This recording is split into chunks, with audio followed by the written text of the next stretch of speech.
Hello, let me introduce you to HackViolet. It is a fitness app that should personalize your macros and exercises based on the user's input.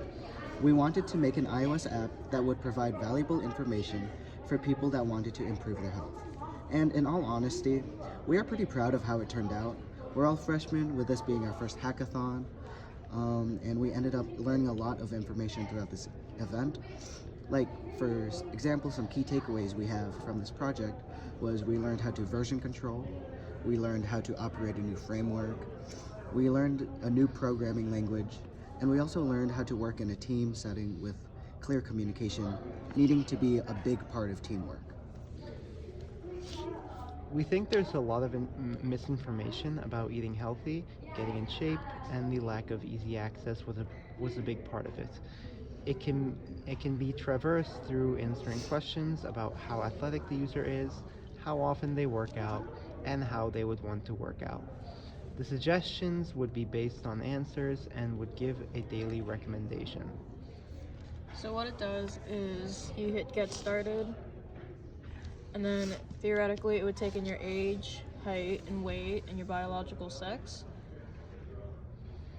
And then it'll ask you what your goal is, if you want to bulk up, or if you just want to maintain your weight, or if you want to cut down. And then some general information about your exercise as of right now. And then where you want to work out, so it can provide different types of exercises you can do at the different locations. And then it would give you like a calculation based on the information you put in. And then it would ask what muscle groups you wanted to work on, and it'll give you exercises based on that.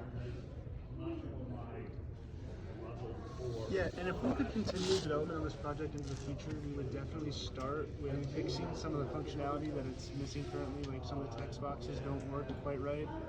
But thinking long term, we would definitely like to add the ability to recommend like specific food items that would match the macros, not just giving macronutrient goals, but actual like food items they can eat to reach those goals. And like really long term, like implementing like a TikTok like algorithm to recommend specific foods that match the user's tastes and their budget. That way it wasn't just like random foods that are don't necessarily match the taste. They could be foods that they would actually eat. That way they could actually help the users follow their diets instead of just relying on them to use pure willpower to do it.